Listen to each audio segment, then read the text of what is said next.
শেখ হাসিনা কণ্ঠরোধের যে প্রচেষ্টা করেছেন দীর্ঘ 15 বছর, এবং এর জন্য তিনি যে আইন প্রণয়ন করেছেন, কালা কানুন প্রণয়ন করেছেন, আমরা তো এটা তো এই সরকার একটি বিপ্লবের মাধ্যমে যে সরকার, তার কাছ থেকে তো এটা প্রত্যাশা করা যায় না। এখানে জাতীয় সংহতির কি সংজ্ঞা হতে পারে? এইখানে আপনার নিরাপত্তার কি সংজ্ঞা, ধর্মীয় মূল্যবোধেরই বা আপনারা কি সংজ্ঞা দিচ্ছেন?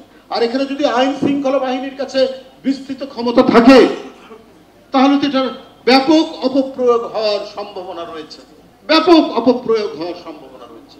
আমরা বিভিন্ন জায়গায় যে মামলা, আপনার মানে স্বৈরাচার এবং ফ্যাসিস্টদের দোষরদের মামলায় অনেক জায়গায় আমরা দেখতে পাচ্ছি যে যারা আন্দোলন করেছে তাদেরও নাম আছে।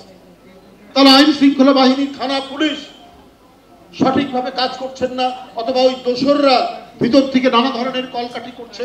তাদের হাতেই যদি আপনার এই সাইবার সুরক্ষা অধ্যাদেশ 2024 এই আইনটি যদি তাদের হাতে থাকে, তাহলে তো এটা তো বিপজ্জনক, এটা তো আরেকটা ভয়ঙ্কর পরিস্থিতি তৈরি করবে। সুতরাং আওয়ামী লীগের তৈরি করা আইনের সাথে এই আইনের তো তেমন পার্থক্যই থাকছে না, বরং বিভিন্ন বিষয়ের সংজ্ঞা নির্ধারণের অস্পষ্টতার কারণে আমরা মনে করি এই আইনের দ্বারা বাক স্বাধীনতা রুদ্ধ করার প্রচেষ্টায় কোনো ধরনের ত্রুটি হবে না। এই আইনের দ্বারাই সম্ভব কণ্ঠরোধ করা।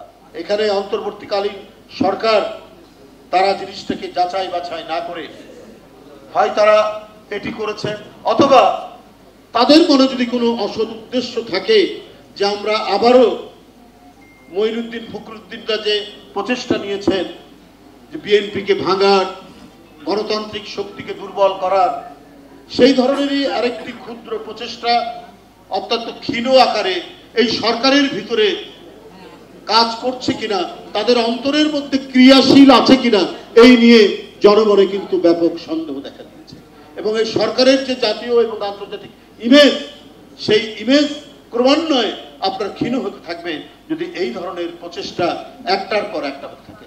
মানুষ অনেকেই কিন্তু রাষ্ট্র ক্ষমতা আসার পরে সংস্কারের কথা বলেছেন।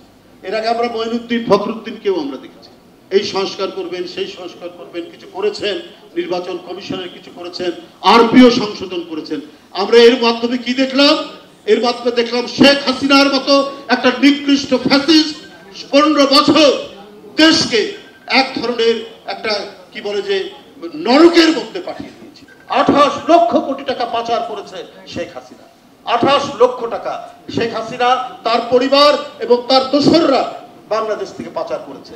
কিন্তু তাকে যারা ক্ষমতায় নিয়ে এসেছিল, মঈনুদ্দিন ফখরুদ্দিন, যার সম্পর্কে হাসিনা নিজেই বলেছে যে এরা হচ্ছে কি বলে আমার আন্দোলনের ফসল,